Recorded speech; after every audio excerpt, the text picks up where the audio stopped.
welcome to the Darkroom in Cheltenham. I'm Alistair Baird, and today I'd like to talk about 120 film cameras.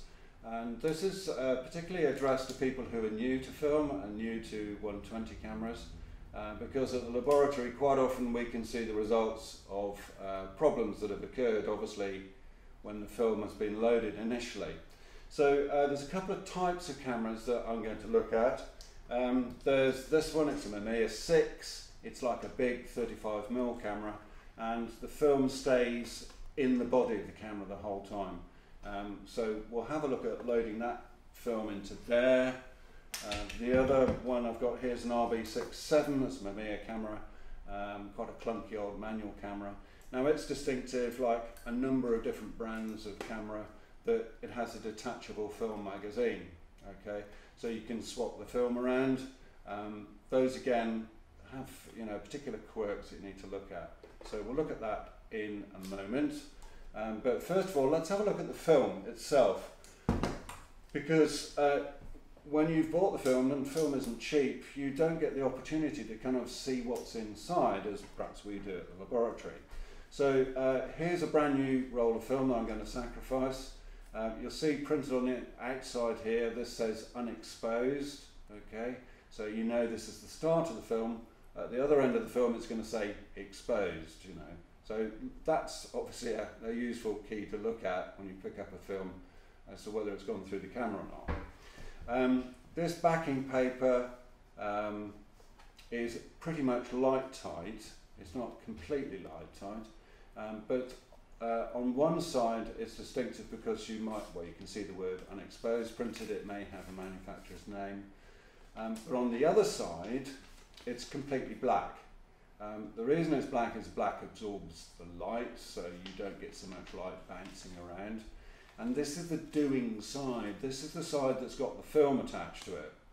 Okay, so the thing to remember when you're loading the film and the camera, if you're getting in a muddle about which way round the film goes in the mechanism, you've got to end up with that black side facing the lens, okay? Facing the shutter and the lens where the light is going to come from. So that's quite a useful pointer, I think. The other thing we'll come to in a moment is that this here has a printed arrow, and that's a key component. All the manufacturers, film manufacturers, will have that arrow to help you line up the film as to how far through you advance that film at the start, so that you can register it at the beginning of the film. So if I just unroll this out now, there we are, this is what you'll never see. That's the start of the film. The one end is taped on to the backing paper, it's just sort of masking tape or something.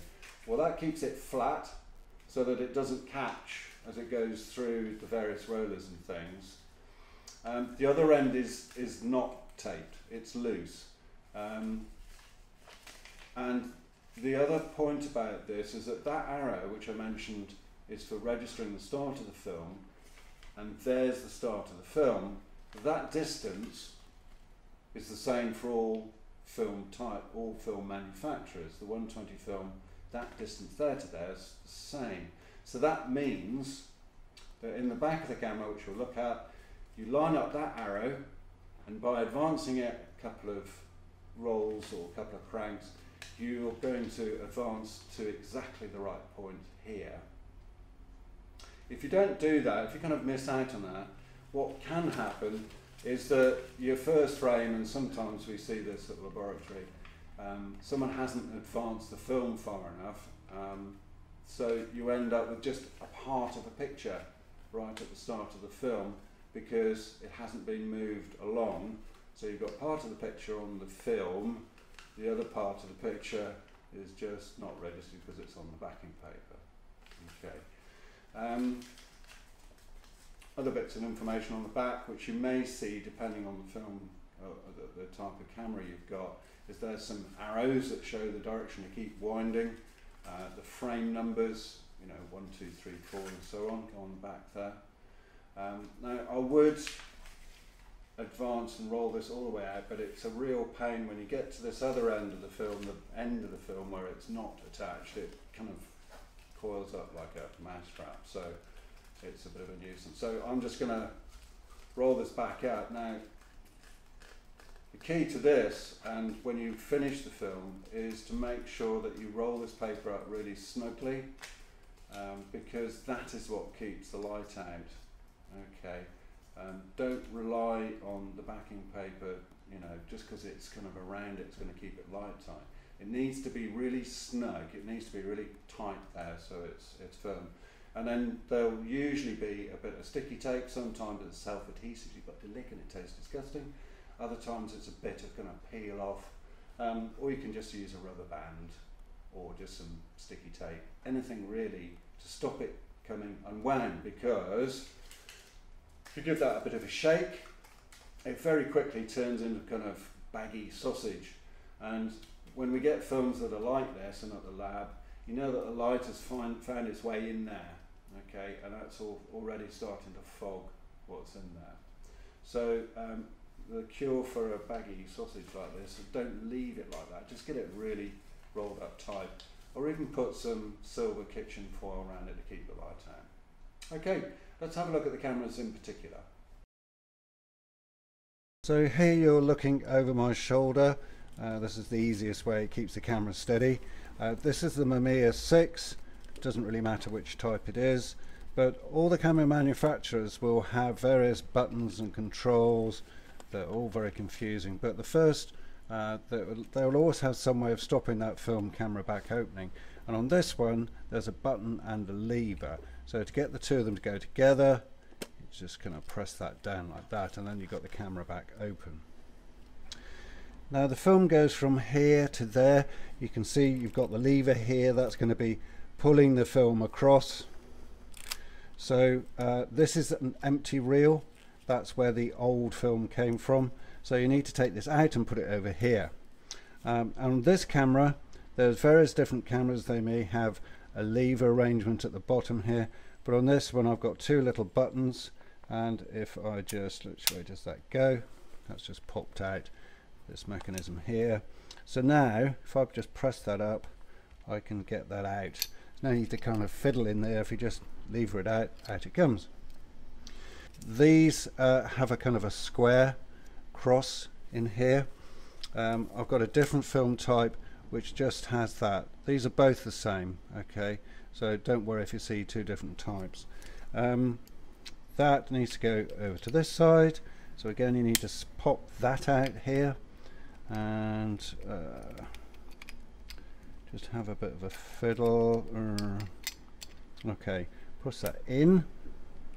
Now I can turn that lever till I get to that slot, and actually let's just have a look at that slot, because if I put my hand underneath, can you see that goes right the way through? Well, that's where the leader of the film is going to go in a moment. So let's just pop that back in. So this end, you've taken off the band that's round it, and you've got this little leader sticking out here. Now remember, it's this way around. Remember we looked at which way around the film is? This is the side that has to face in towards the lens there. Okay, it doesn't go that way, it goes that way. So just remember, that's a kind of a useful heads up if you're getting confused. Let's push that in there. So yeah, black side to where the lens is. Now this is the fiddly bit. So get that sort of lined up so it's in the center there before you start advancing, because you want this nice and even, not shoved up one way or another. Now that's lying nice and flat, and you see here I've got an arrow to line it up to. So if I keep advancing, here's your arrow to line it up to there. Perfect. Stop there. Close the camera back. Okay. Now what you're going to do is, depending on the type of camera, this one I've just got to do about 4.5 cranks. It just depends on the film camera. There we are. It's stopped now. I can't go any more. So now the film is lined up in here. Now don't do this, but if we have a look, if you see here, there's number 1. Okay, and if I just see if I can open that up. there we are, there's the film, and there's the start of the film. So it's actually kind of overlapped a bit there, isn't it? So that's how that goes in.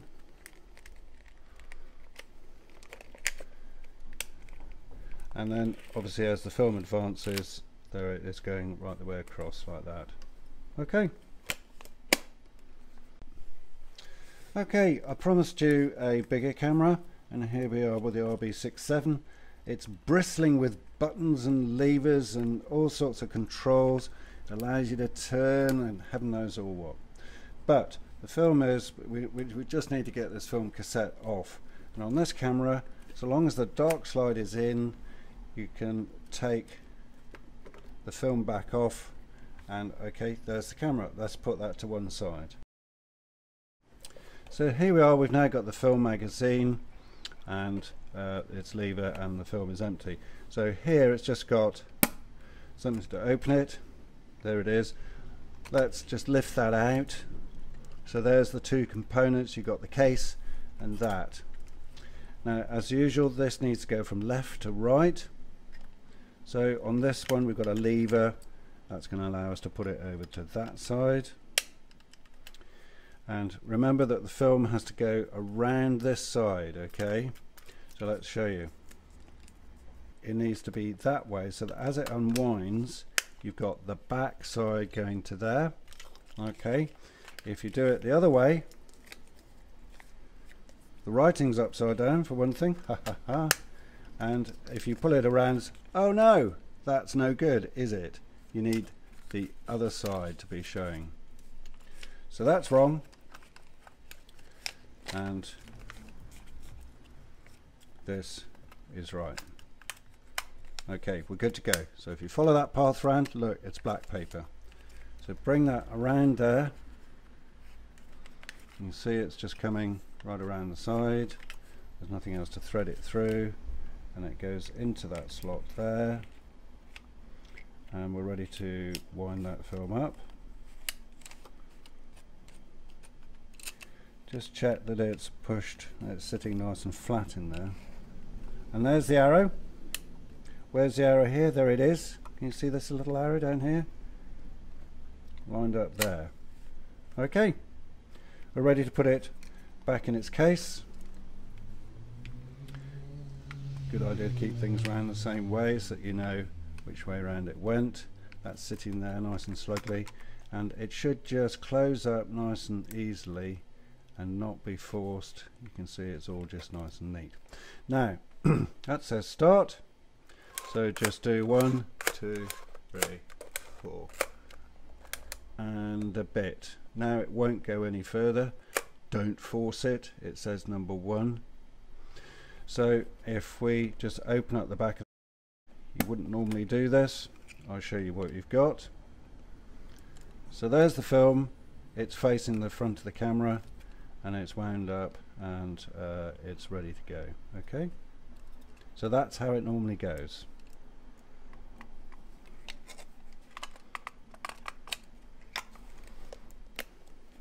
And this would then go back on the camera. Well, I hope you found some of that information useful about 120 films and how they're put together and how they work and load into cameras. If you need more specific information about your particular camera, there are some really good videos around. Just Google your camera manufacturer name and I'm sure you'll find a video that deals with your particular camera. There's also, if you've bought a second-hand camera, there are manuals you can download free of charge, and there is a website here, I'll post a link. That's a really useful link. But in the meantime, thank you very much for watching. Enjoy your photography, and we'll see you again soon, hopefully at the dark.